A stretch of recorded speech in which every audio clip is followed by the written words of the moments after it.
after the end of the world. Don't you know that yet? It's after the end of the world. Don't you know that yet? It's after the end of the world. Don't you know that yet? It's after the end of the world. Don't you know that yet? What I'm much more interested in is looking at where something completely new happens. Don't you know that yet? It's after the end of the world. Don't you know that yet? It's after the end of the world. Don't you know that yet? You know, apocalypse provides a sense of an ending, whereas extinction is the ending of sense.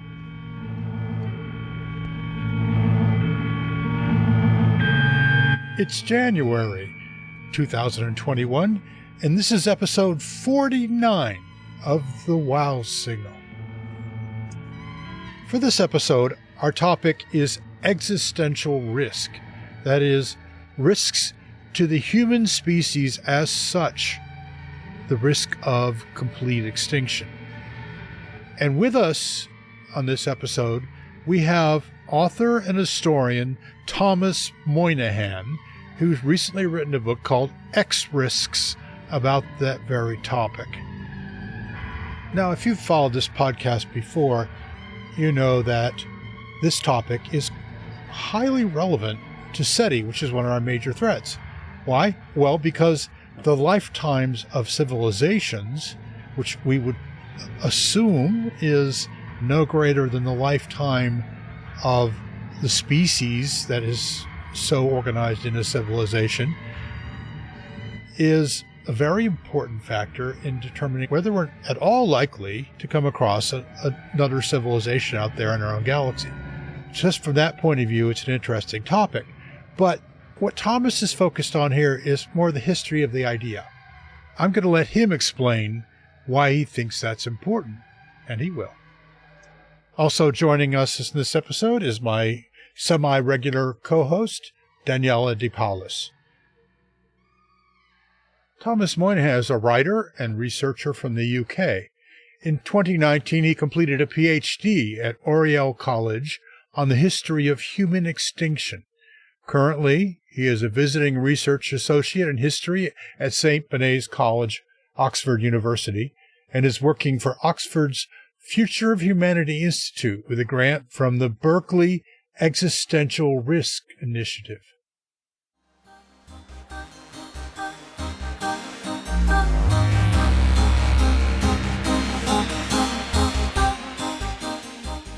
Hello. Joining us on this session is Daniela DePaulis, as my co-host. Hello, Daniela. Hi, Paul. Hi, Thomas. And our special guest is Thomas Moynihan.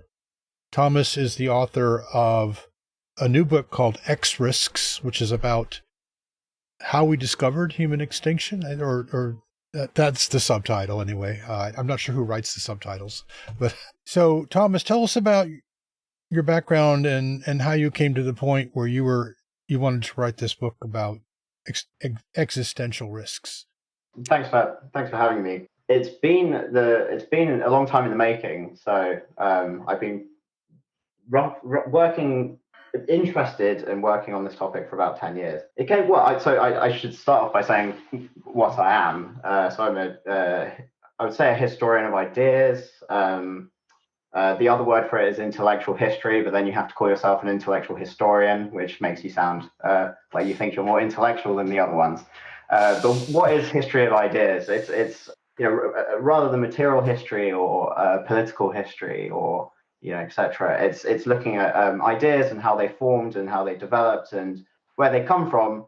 And the thing that's always fascinated me about that is not looking back and saying, oh, these ancient people thought this idea that we do now. So there's, you can go back and look at ideas that have existed forever and find these, they call them perennial ideas. What I'm much more interested in is looking at where something completely new happens.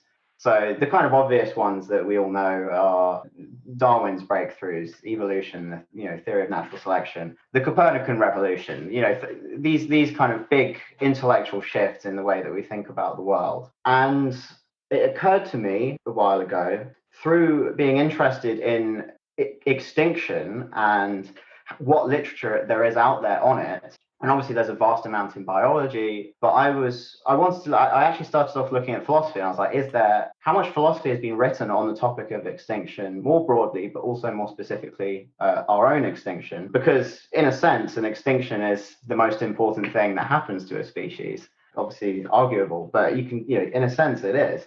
And so I thought, have philosophers, have academics written on this topic? And I noticed that there wasn't much written on it.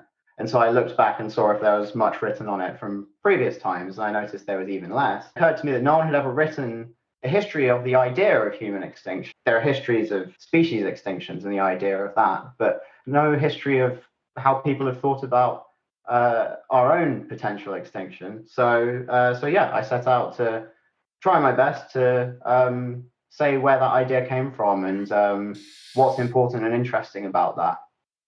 One thing I noticed when I almost looked the first few pages of your book was you do make the claim that the notion of human extinction is a new idea.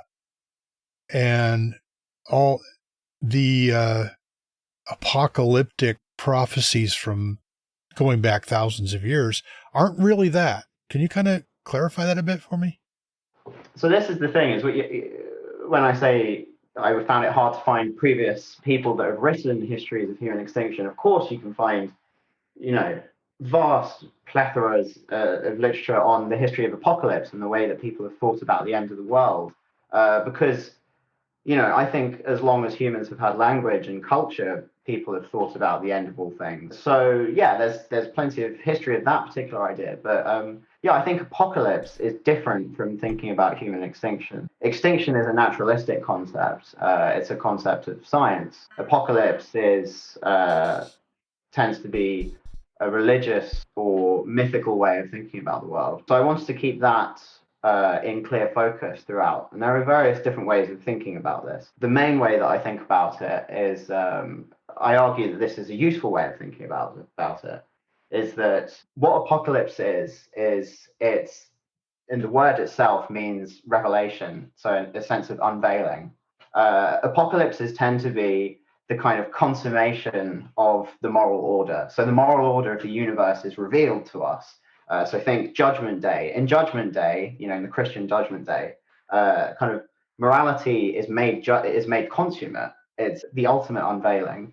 So apocalypse is itself often a kind of moral act, whereas extinction, in the modern scientific naturalistic sense, is the irreversible frustration of all morality, at least from a human perspective. So if humans die, there's no longer any human meaning or kind of ethics in the world. They're gone forever. Yeah, whereas in most apocalypses, invariably, it's this kind of ultimate revelation, unveiling, consummation, however you want to put it. So I have like a catchy way of saying that, and it's that apocalypse provides a sense of an ending, whereas extinction is the ending of sense. And that's why I think the idea of extinction is important. Where apocalyptic ideas, ideas of millennium, from myth to religion, they basically mean that the moral order will be consummated no matter what we do, because God is going to sort things out, or the gods. Whereas acknowledging extinction, acknowledging that everything humanly meaningful to us disappears when we disappear, and the universe itself and its kind of vastness and unresponsiveness to what we want and what we value will continue going on without us. That means that everything that matters to us and means anything to us is entirely in our own hands. So I think it is an important shift in thinking about the big picture and humanity's place within it, is realizing that basically everything that matters to us relies on our existence, so our existence matters, and we need to, if we can, try and protect it from the risks against it. I wonder if there is any religious point to this, a sense of guilt, for example, that all of a sudden is really catching up with us, and we kind of express this as a fear of extinction, for example. Yeah. I mean, the thing, the word secularization is a very slippery one, because historians talk about secularization a lot. It can mean the retention of old religious concepts within a putatively non-religious worldview.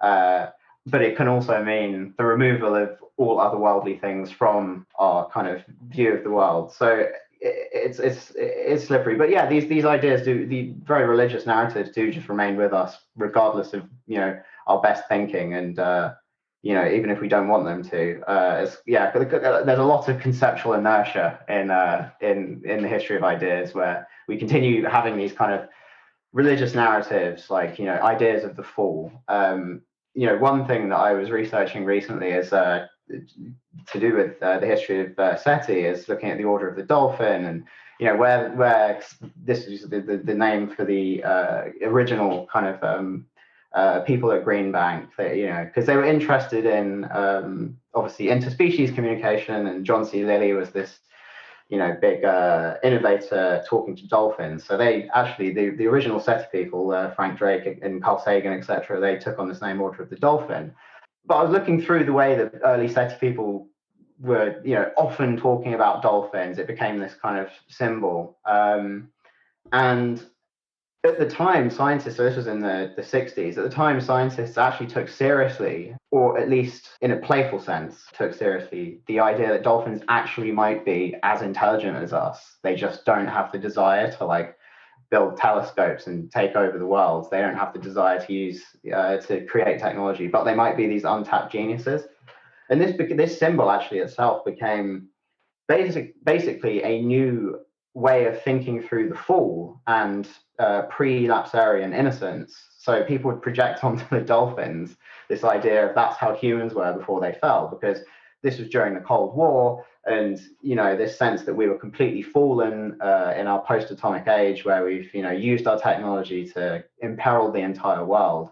And so people romanticize the dolphins as elder Christians used to romanticize Adam and Eve. These ideas of guilt and innocence, for better or worse, they're probably not going to leave us anytime soon. Now, let's talk a little about this idea of human extinction. It came together slowly because, at first, we didn't even know that we were a species, right? We didn't know that species went extinct, and we didn't know how old the Earth was or how large the universe was. And we didn't know about all the fill plate, death from the sky sort of scenarios that are out there. Of course, when nuclear weapons happened, it was already really obvious at that point, but the idea was much older than Hiroshima. Right? Can you kind of, where was the first inklings that we were a species that could at least be at risk of going extinct? It all came together. It came together really and in a kind of uneven fashion, but it all came together during the Enlightenment. So that's kind of 1700 to 1800, maybe slightly after.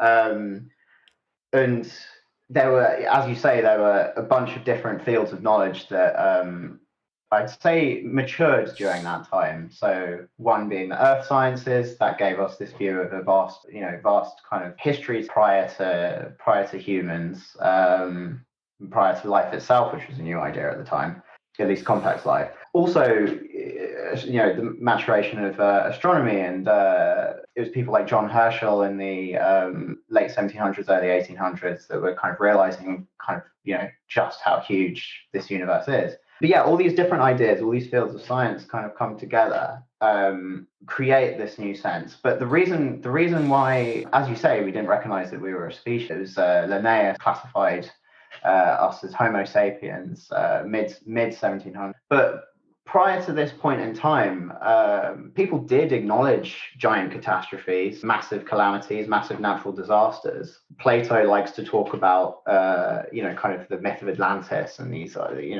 huge civilization-destroying catastrophes. But there was never a sense of extinction. And one of the reasons for this is because we're very bad, and we still are very bad, at disentangling what we want from what we think actually is the case. So we kind of tend to bias, contaminate our objective theories with our kind of wishes and our desires based on what we think would be morally good. So for a lot of history, the history of thinking in the West, there wasn't much distinction between ethics and physics. So what I mean by that is you look at the pre-Copernican worldview, so that's the Ptolemaic cosmology, and it's these nice concentric spheres, and each one of them has its own kind of order of angels. So there's the sense of moral hierarchy, which is the sense of things being as they should be, was basically just people believed that was the structure of the cosmos. So within that cosmos, there is actually no distinction between the way things should be and the way things actually are. Now, how that becomes important to extinction is there's a very deep intuition in us that if something could be occupied, could be populated, then it should be. It would be a waste otherwise. And so you see this in the Ptolemaic cosmology that I just mentioned, because every single part of the universe is occupied by some spirit. In the center in hell, they're bad spirits, but they're still spirits. There's no place in the universe that isn't occupied with some kind of spiritual force, some kind of being that is recognizable by us. There's no completely unoccupied piece of matter. As that falls apart after the Copernican revolution, people start kind of the world model changes, and it moves towards this sense of kind of vast empty space. You'd think that intuition might fall apart, and people start recognizing that there are just big parts of space that have nothing interesting or good going on in them. But people don't think that. They just go, oh, every planet is populated. It must be, because otherwise that would be an atrocious waste. And you find people saying this from the 1600s down even into the 1800s. More so, people presume, that all these beings populating these other planets were more or less like us. That meant that if humanity dies here, if our planet gets destroyed, it doesn't really matter because there are humans everywhere else, or at least humanoids or things that are kind of morally equivalent to us. And that's how people thought. So that's why the kind of modern concept of extinction, people didn't think about it or worry about it as an actual event, because it didn't matter in that kind of sense of the value. So that's what stopped people from thinking about it. One thing that, and I haven't, like I told you before we started, I haven't read the entire book yet, so you probably addressed this, but one thing I grew up with as a small child was the myth of the flood, Noah's flood, right? Where humanity was almost wiped out. Does that play into our current sense of a possible extinction? It's like only with the divine intervention do we not cease to be, that we were a mistake. And, so, or as you said, you put it more dryly, intelligence is maladaptive. Some people think that. Is that part of us now, that thousands of year old myth? Yeah, that's a really good question. I'm sure. I mean, similar to what I was saying to Daniela's question, is that even though we often think that we are fully secularized, we live in this fully secular age, it's probably safe to assume that we don't. So I spend my time looking back in the past and seeing the ways that people have perhaps naively, I know that's like a value-laden term, but like naively just like instantly projected what they want the way things to be onto what I was just describing with, like, it's nice to us. It feels good for us to feel that the whole universe is populated and there's no kind of unoccupied planetary real estate out there. We're now realizing that probably most of it, the vast preponderance to it is unoccupied. But so I look back and you see these people, and it's kind of naive for them to think that. It seems naive for us now to look back and see these people being kind of cosmic optimists in that sense.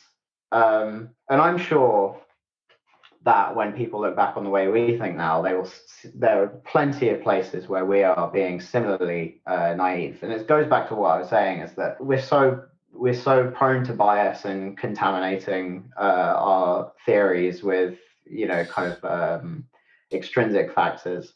So yeah, I'm sure. And again, just specifically to go to the flood myth was so influential among early geologists who are otherwise massive pioneers in naturalizing the field.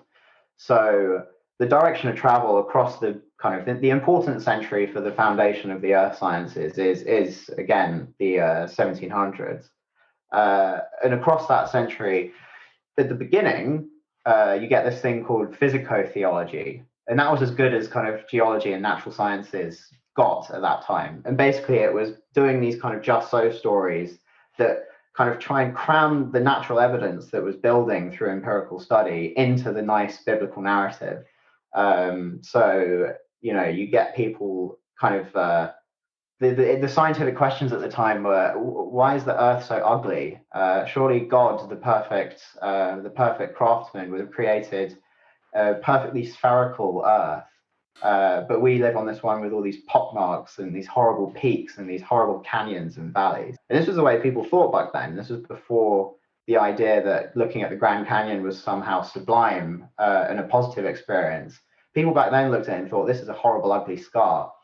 So obviously, the physico-theological explanation was, oh, it's our fault because we introduced sin into the world and God punished us by like smashing up the earth. And then, slowly over the course of that century, that stops being the mode of explanation, and you get more naturalistic kind of efficient causes come into the picture rather than judgments or moral decisions. But still, they were all obsessed with the flood myth. It was always trying to explain the flood. I mean, it becomes less so towards the end of the century. But what I'm saying is, even the best minds at the time were still kind of both forwards-looking and with their minds stuck in the past. So I'm sure we're the same as well. But I can only be hopeful, and I hope that we'll as we go forward, we'll continue to kind of strip away those biases and etc. Somewhere around after the Enlightenment, the whole thing came together that not only were we a species, and species had gone extinct in the past, and we were therefore not exempt from that, that we start just some of these risks started to surface, right, that we knew about. I mean, hundreds of years previous, we'd been through the Black Death. We'd known that lots of people could die very quickly. But, was there some point where some prescient person wrote down, here are some of the things that could get us?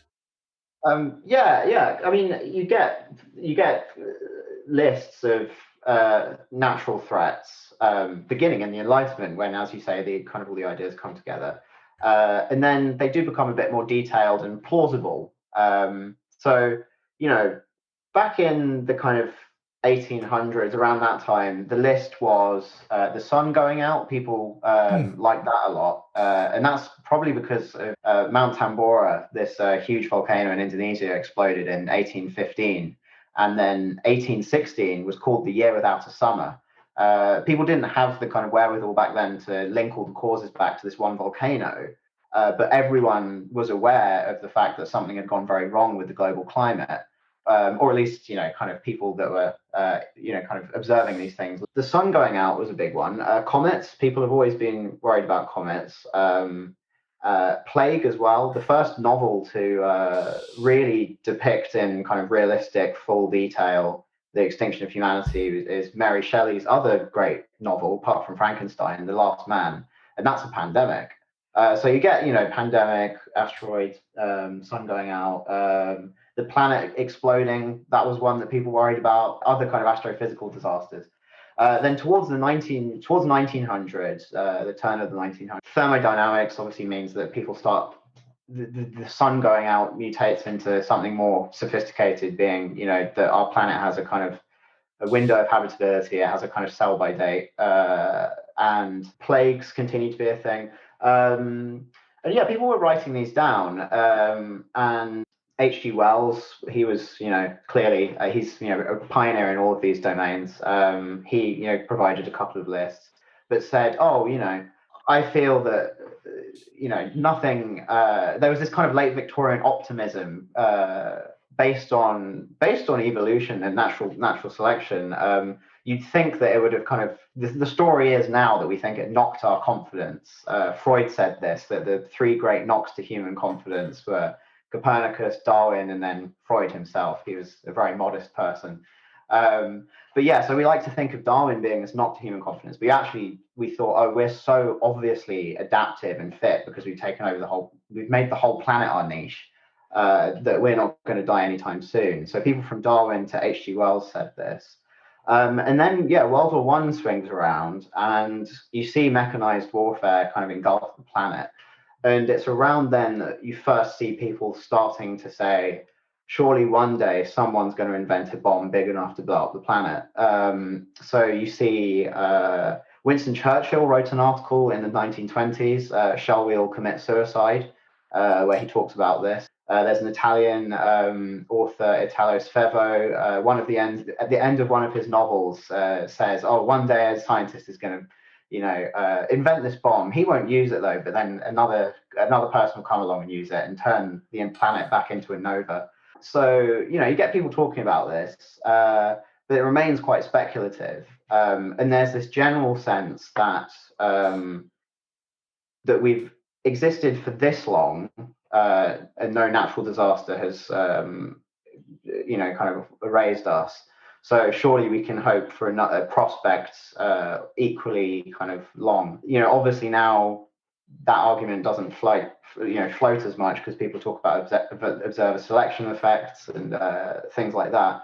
But there was this general sense of optimism, people thinking, oh, maybe one day we'll invent a massive bomb and that'll be an issue. JBS Haldane, who was this kind of proto-transhumanist thinker, brilliant writer, in the late 1920s said exactly that. He was like, the probabilities dictate that natural disasters big enough to cause our extinction are very few and far between. It's a good thing that we're not going to unlock the atom anytime soon. The year later, Leo Szilard actually did exactly that. Well, he came up with the idea for the chain reaction. Kind of then events kind of happened one after the other from there on. And I think it was after the atom bomb, after Hiroshima and Nagasaki, that it went from being this kind of speculative topic that scientists took seriously, but it was kind of this almost like a speculative parlor game in a sense. It then went from that to went from science fiction to being a policy issue very quickly. So those are the kind of major beats of the way that we've thought about it and the major turning points, I think. Yeah. I have a question about the structure of your book, Thomas. How did you manage to structure such a topic that is really daunting and so, intense in so many ways, with so many philosophical, anthropological questions and more? How did you structure this book, and which part did you find most interesting to write, most challenging? Tell us a bit about you as someone who actually writes, and how was it for you to write such a book? Yeah. That's if it does have any structure and is coherent. But I think so. The chapters are split into more or less disciplines or fields of science. So the first one is on, and I'm being very anachronistic, referring back to it as this, but it's on. I call it astrobiology, but it's very much proto-astrobiology. I'm looking at the very long-term historical preconditions to even thinking that the question of is there life out there is even a sensible one to ask, or are there things that what is habitability? Because that just wasn't a question for these people in three centuries ago who just presumed that the whole universe was habitable. Even the question of habitability presupposed. That was the first one, and I chose that first because it's the big picture. It's the most big picture thing. It's like the realization from the cosmos is full of life to perhaps life is incredibly rare within the cosmos. That's the kind of biggest picture one. Then the second chapter is on geosciences, so the earth sciences. So that zooms in onto our Earth and the questions of habitability and longevity of our own planet. And then the next one's on the idea of the future. So that emerges, and I kind of bunched together the fields of kind of mathematical thinking that were required. So our basically modern grasp of risk comes from probability theory, and also the ability to kind of predict long-range trends of in processes of nature coming from calculus, and these emerge in the 1600s. And yeah, then from there, that's the kind of everything coming together during the Enlightenment. That's that out the way. Then the final two chapters, it made sense to do them last because they're the more modern developments.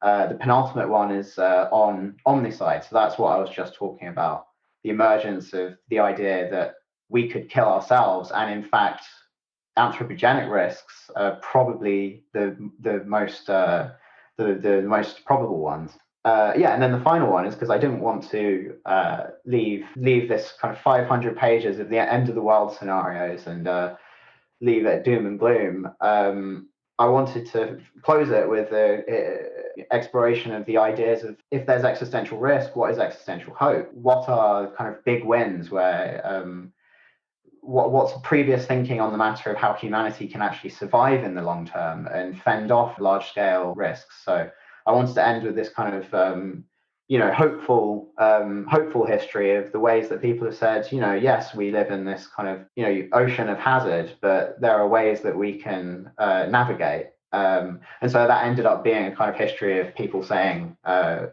basically space colonization or kind of large-scale defense projects. So yeah, that's it's in a sense chronological, the structure, but I wanted to end on a hopeful note. So yeah. Well, one of the things that I think about a lot, and I don't have a good answer, is we do know that there are very realistic existential risks, including nuclear war.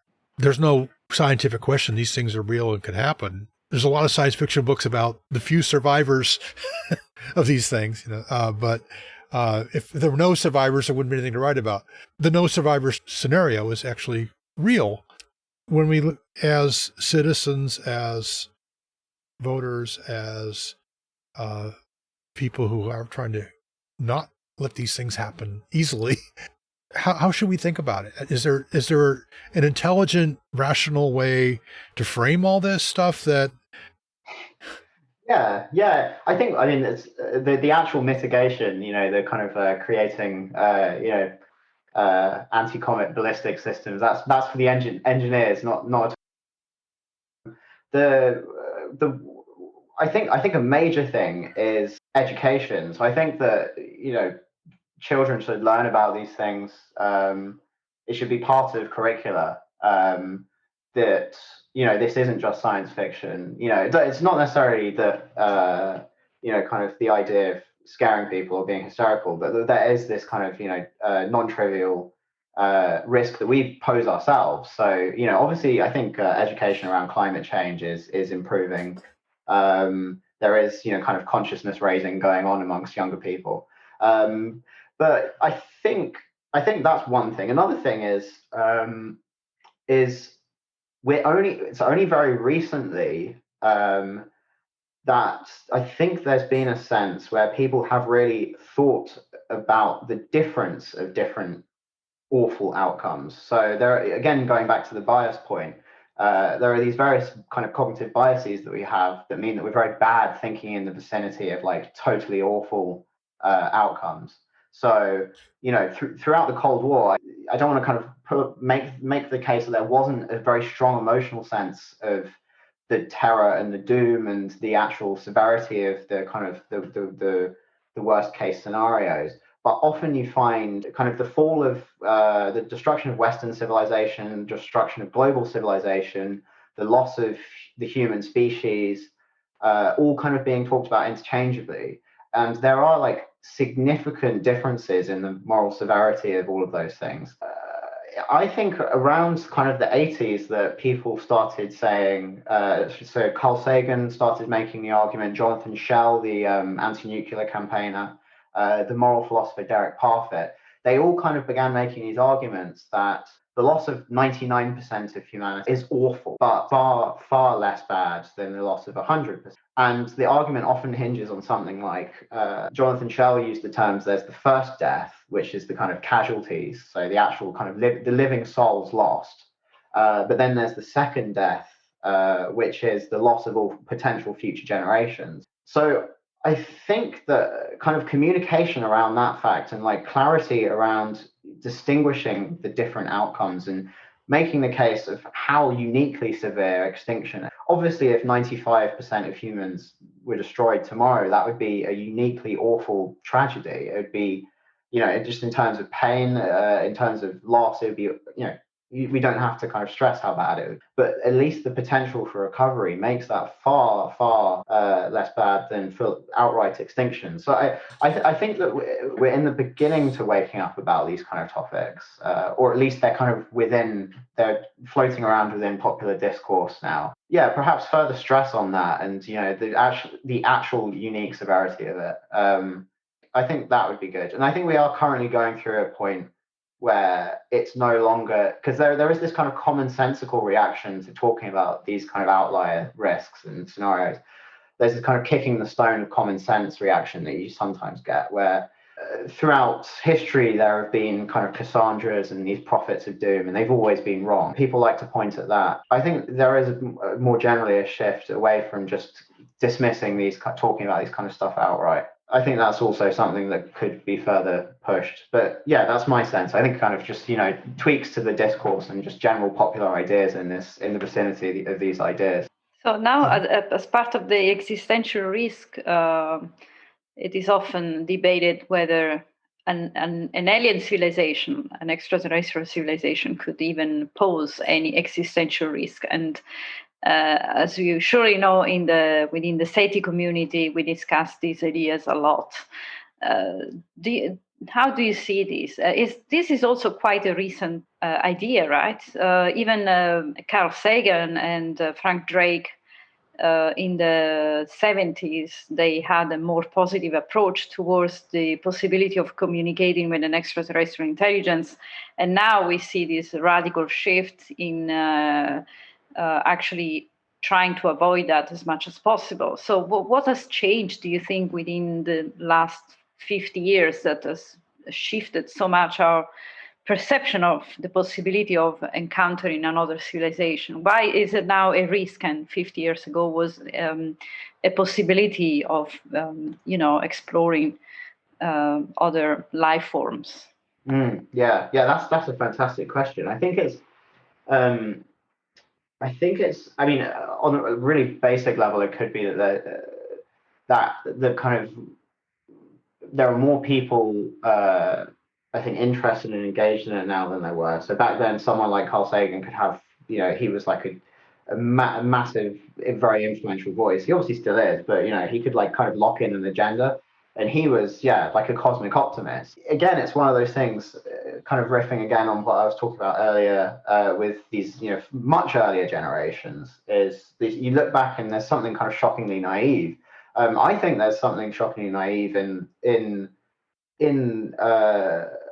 the decision to kind of do METI without even thinking through the potential risks. And I think that was because, again, there are these, it's another good instance of these residues of kind of older types of thinking within newer ones. So you find theological tones, not so much in Carl Sagan, but Frank Drake, he wrote this essay. It's got a really great title. It's called On Our Hands and Knees in Search of Elysium. And he makes this kind of bonkers theory that we don't see ready evidence of these like super mature civilizations because they've all solved the problem of death. So they're all kind of these kind of super ancient, superannuated beings. So they don't ever, they've solved the problem of aging, but they can die by accidents. So they all kind of live these very like cloistered, cushioned, risk-free lives, and they move very slowly, so we don't see them. But anyway, he said in this essay that the whole reason for SETI is that we're looking for the answer from them because they're going to message us basically an instruction manual for solving aging ourselves. There's a very clear theological. I mean, he made it explicit in our on our hands and knees in search of Elysium. But there's a very clear theological desire there. It's this desire for the receiving the answers from elsewhere, from outside, without having to go through the work of the work of reasoning to it ourselves. So one of my favorite philosophers, Immanuel Kant, he said, enlightenment is daring to use our own understanding, and obviously, daring to use our own understanding means taking on all the risks involved, not just the risk of having the wrong opinion, but the risk of your own understanding actually causing bad consequences in the world. I think if we ever want to solve aging, we're probably going to have to solve it ourselves. We're not going to wait for we shouldn't be waiting for the aliens to send us the instruction manual. So I think there's this kind of this retention of slightly theological ways of thinking. Pinning all our hopes on ET being this kind of God figure. I think it's a sense of the way I was talking about earlier with other fields maturing, kind of geology. The early geologists were like obsessed with the flood in the 1700s. The one later on were slightly less so. What I was saying with that, I think it's a similar thing with SETI. Perhaps is the kind of early pioneers. Allowed their emotional desires to distort some of their better judgments. But it's a really interesting question. Yeah.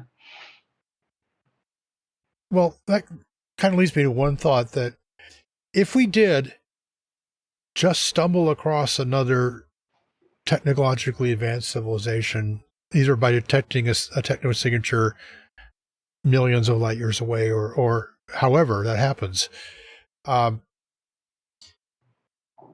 even if we don't see them as saviors, the fact that they must have survived much longer than we have, do you think that could help us figure it out, or find a way to just give us the moral courage to push forward? Yeah. I mean, I think it would be, the argument is made all the time, but the fact that it would be probably one of the most significant. Probably the most significant discovery. Made exactly that argument in, I think it was like 1979 odd.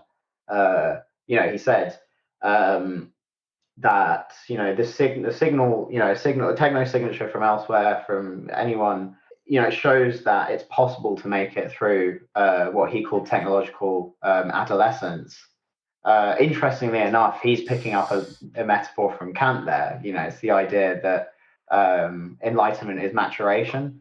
It's reaching maturity as a civilization. So Carl Sagan, picking up this nice enlightenment metaphor, said that a message from elsewhere, some evidence would show that it's possible to make it through technological adolescence. And I think it's a very apt metaphor, is that we are clearly in this stage of technological adolescence where we've just very recently acquired the ability to imperil ourselves as a species, and going forwards we're probably going to acquire at the moment the major one is obviously nuclear weapons, but on the horizon are plenty of other technologies that could be just as deadly.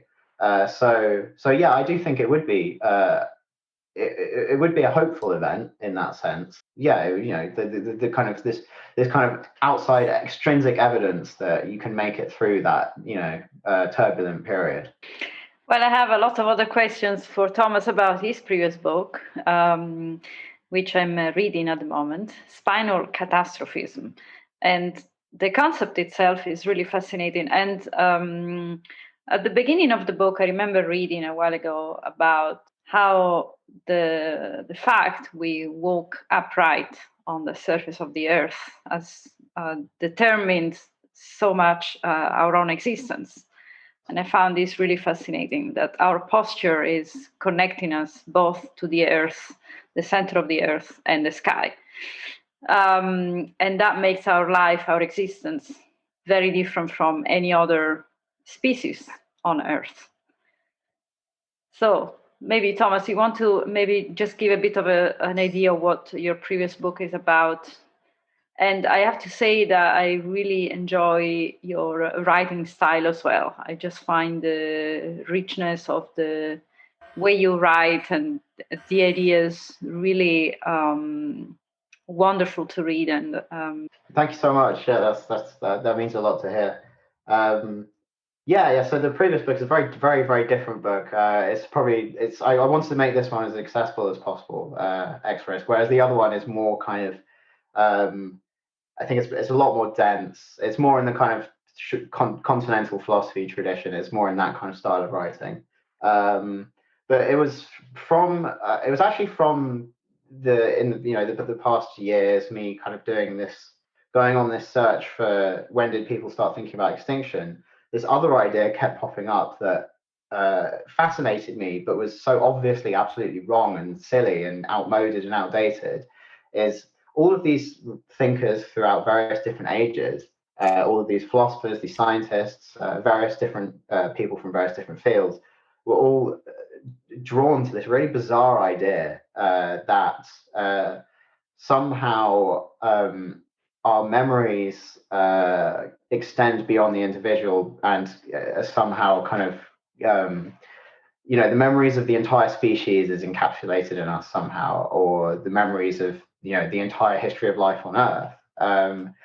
Very sensible thinkers, philosophers, etc., have been drawn again and again to this completely nuts idea, and more so the idea that the way that those memories are kind of encoded within us is within our nervous system, and more specifically down our spine.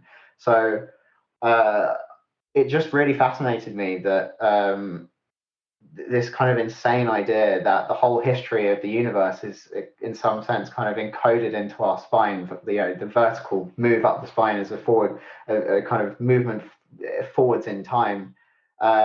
It really interested me. Why is that so many people have been drawn to this idea? So I decided to take down and explore how many times that idea has come up. And it's a very different approach to X-Risk, because in X-Risk I'm kind of championing an idea that I think is very important, and is one that kind of is probably one of the most important ideas of the epoch, whereas in this other book it's this kind of more subterranean, strange idea. But nonetheless, I find it interesting just from the history of ideas, is that from that perspective, and it's similar to evolution, I guess, is that the vast majority of innovations are complete dead ends. So I like to explore the dead ends on the tree of ideas as much as the kind of the ones that we champion and take seriously today. So I find the idea of the spine, and like you say, the uprightness, and the way that very different philosophers from very different outlooks and very different, you can find Cartesians thinking things like this, and you can find people that are take embodiment very seriously thinking about it. All these different people are drawn to this idea, and so I just wanted to kind of think through that, and why is it that people have been obsessed with that idea? That's why I was drawn to it. It was this almost peculiar kind of frequency with which it turned up when I was reading through history. So Thomas, tell our listeners where they can find out more about you and your book. So my website is thomasmoynihan.xyz. I keep everything. I try and keep everything updated there. And the book is, if you go on MIT Press, there's a listing for the book there, and you can find all the places where it's available to purchase.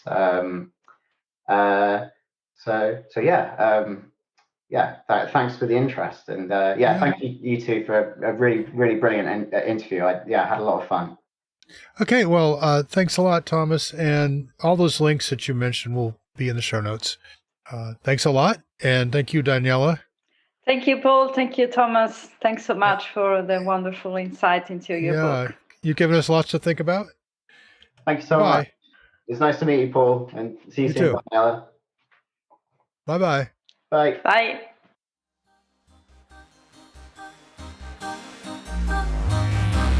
Once again, that was Thomas Moynihan, the author of X Risks, speaking with myself and Daniela DePaulis.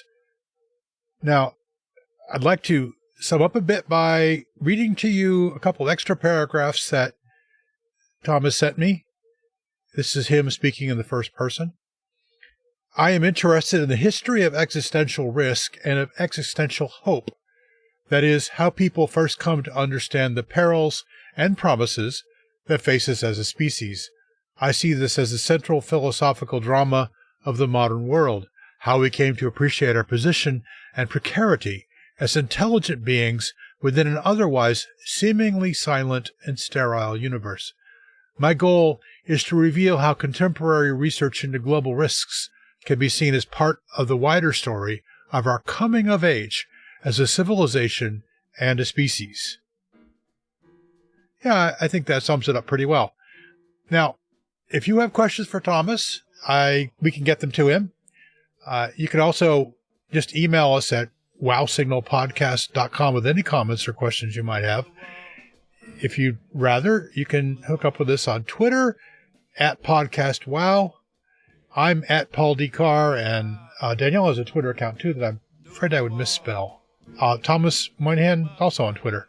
So we'll put that all in the show notes at wowsignalpodcast.com, along with some interesting links, like, for example, links to Mary Shelley's book and other things that were mentioned in the course of the conversation.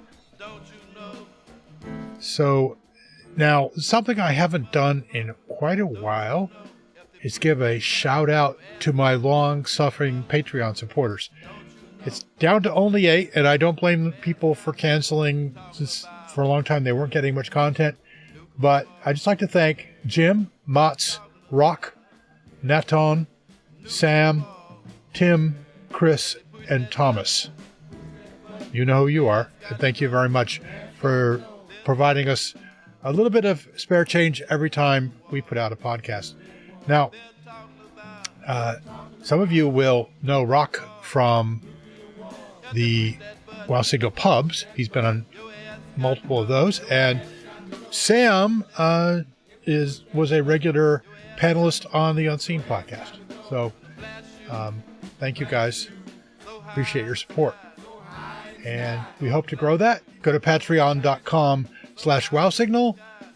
I don't want you to give us a whole lot of money. We really only have 2 tiers because I feel there are other charities and causes that deserve far more support. So just give us a few bucks per episode. We don't charge by the month or the week. We charge simply by the full-length podcast. We don't charge for bursts. So sometimes you won't be billed at all in a month, and other times you'll be billed for a few bucks. So thank you for doing that, guys. And also, I'd like to mention that we have a Wow Signal pub coming up. It'll be number 5. It'll probably be in February, maybe late February. Anyone who wants to join us on that and just chew the rag for an hour or two is welcome to. Not a whole lot is forbidden. A great deal is encouraged.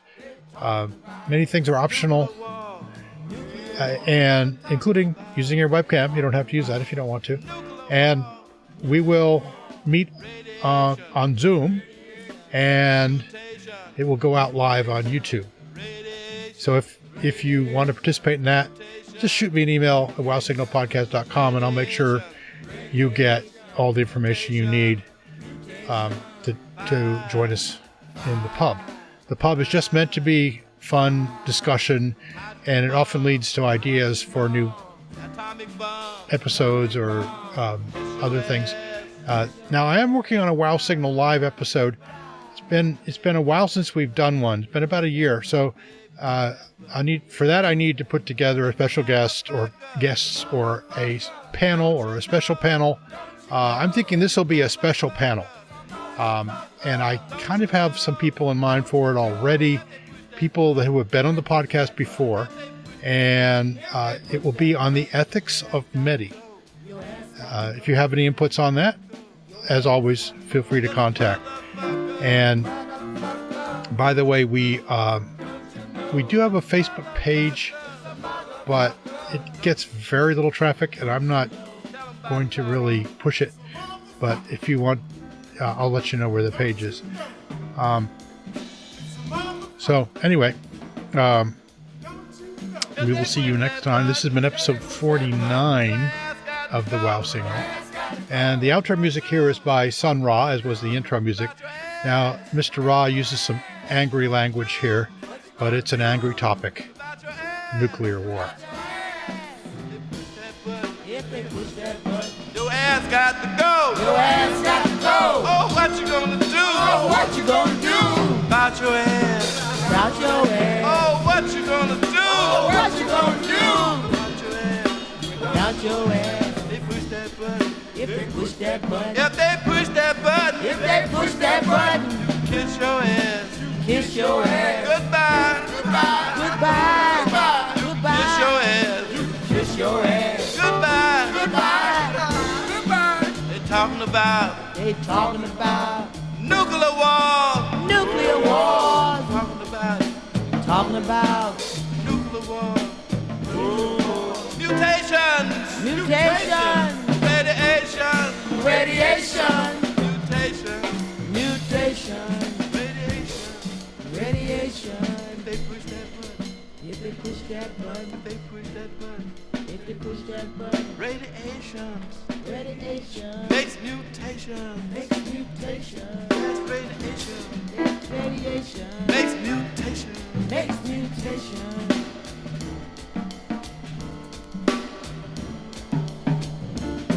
They're talking about They're talking about nuclear war. nuclear war. Talking about Talking about nuclear war. nuclear war. Fire Fire. melting. Melting. People People. buildings Buildings. burnt grass. Burnt grass.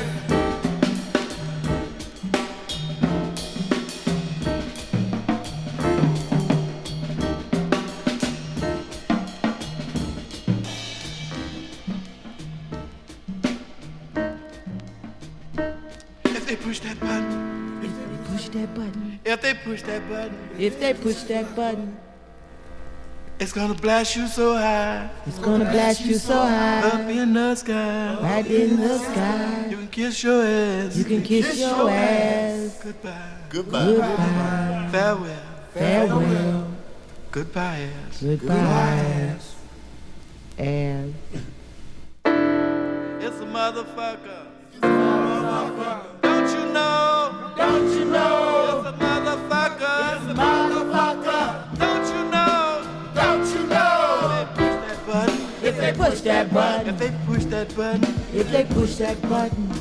They push it. They push it. Kiss your ass goodbye. Kiss your ass goodbye.